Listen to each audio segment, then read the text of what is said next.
Maruthi Nagar Subrahmanyam cinema title posters ఇవి చూసినప్పుడు ఇదేదో మన క్లిక్ అయ్యే ఫిలింలా ఉంది అనుకున్నా. ఫన్, ఫీల్ గుడ్, ఎమోషనల్ ఇవి ఇచ్చే ఫిలిం అవ్వుద్దేమో అని. బట్ ట్రైలర్ నీకంత ఛాన్స్ ఇవ్వనమ్మా అని ఒక రకంగా హింట్ ఇచ్చింది. సినిమా ప్రూవ్ చేసింది. సుబ్రహ్మణ్యం సోది ఎక్కువైందయ్యా. నాకు ఎంటర్టైన్మెంట్ వైజ్ సినిమా ఇచ్చింది ఏం లేదు. లిటరల్లీ ఎప్పుడైపోద్దని వెయిట్ చేయడం తప్ప ఇంకేం చేయలేకపోయా. వాళ్ళు ఫన్ అనుకొని చేస్తూనే ఉన్నారు. బట్ ఒక్క చోట కూడా నవ్వు రాలేదు. ఒక 2 సీన్స్ తప్ప ఇంకేం వర్కౌట్ అవ్వలేదు నాకు. షార్ట్ ఫిల్మ్కి కూడా సెట్ అవ్వని లైన్ తీసుకొని సినిమాగా లాగేయాలని సీరియల్ వేలో ప్రజెంట్ చేసినట్టుంది. 25 ఏళ్ల నుంచి గవర్నమెంట్ జాబ్ కోసం వెయిట్ చేస్తున్న సుబ్రహ్మణ్యం ఒకరోజు తన అకౌంట్లో 10 లక్షలు పడతాయి. ఏం చేశాడు, ఎక్కడి నుంచి పడ్డాయి, ఆ నెక్స్ట్ ఏమైందనేది ప్లాట్ లైన్. కంగారు పడద్దు, ఏదో చెప్పేశానని. సినిమా దీని గురించే. సో అందులో ట్విస్ట్ గిస్ట్ ఏం లేదు. మూవీ బిగినింగ్లో చాలానే పాయింట్స్ పెట్టారు. సుబ్రహ్మణ్యంకి జాబ్ లేకపోవటం, వెయిట్ చేస్తూ ఉండడం, ఎప్పటికైనా వస్తుంది అని. ఎప్పుడో మధ్యలోనే ఆగిపోయిన ఇంటి కన్స్ట్రక్షన్, సుబ్రహ్మణ్యం చేసిన అప్పు, వీటికి చెక్ మార్క్స్ అనేది వెయ్యాలి. ఎలా వేశారు అనేది సినిమా రూట్.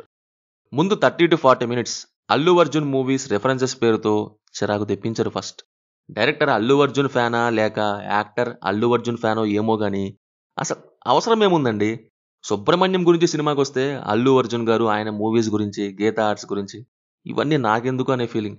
ఇక 10 లక్షల పాయింట్ స్టార్ట్ అయ్యాక సరే ఒకటి స్టార్ట్ చేశారు, ఎక్కడి నుంచైనా బాగుంటే పర్లేదులే అనుకున్నా. బట్ లాగారయ్యా. ఫన్నే లేని కామెడీతో ఎంత లాగాలో అంత లాగారు. కరోనా టైంలో ఇంట్లో పెళ్లి అనే టాపిక్తో 2 hours అక్కడే క్యాసెట్ స్ట్రక్ అయిపోయిన సినిమాలు వచ్చినట్టు ఇది 10 లక్షల దగ్గర లక్ష లక్ష లక్ష అని స్ట్రక్ అయిపోద్ది. అట్ వన్ పాయింట్ సినిమానా సీరియల్లా అనిపించింది కూడా. అందులో ఎపిసోడ్లు లాగినట్టు ఇక్కడ సినిమా అని చెప్పి సీరియల్ నా మొహాన్ వేశారా అని.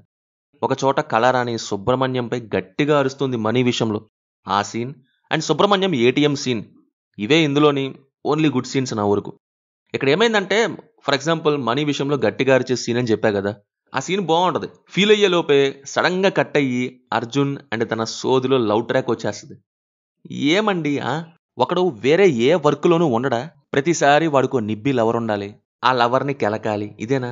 సుబ్రహ్మణ్యం స్టోరీలో కూడా ఏంటి గోల? సగమేమో అల్లు అర్జున్ అని, మూవీ రిఫరెన్సెస్ అని రన్ టైం పోయే, మళ్ళీ లవ్ ట్రాక్ ఒకటి. ఆ లవ్ ట్రాక్ సినిమాకి ఇంపార్టెంట్ ఫ్యాక్టర్ అయ్యి ఉంటే ఓకే, కానీ దానికి కూడా జస్ట్ ఫర్ 2 hours రన్ టైమ్గా లాగాలి అంటేనే మరీ దారుణంగా ఉంటుంది. ఎందుకు లేదు, లవ్ ట్రాక్ వల్లేగా గ్లాసెస్ పగిలిపోయాయి అవి ఇవి అంటారేమో. హర్ష తన గ్లాసెస్ మీద తానే కూర్చున్నా పగిలిపోతాయి. సుబ్రహ్మణ్యమే కూర్చోవాలని రూల్ లేదు, ఎవరు కూర్చున్నా పగిలిపోతాయి గ్లాసెస్ అనేవి. క్లైమాక్స్ కూడా ముందే అనుకున్నదే, పెద్దేం అనిపించలేదు. అండ్ మరీ స్పూన్ ఫీడింగ్ చేసి లాగారు దాన్ని.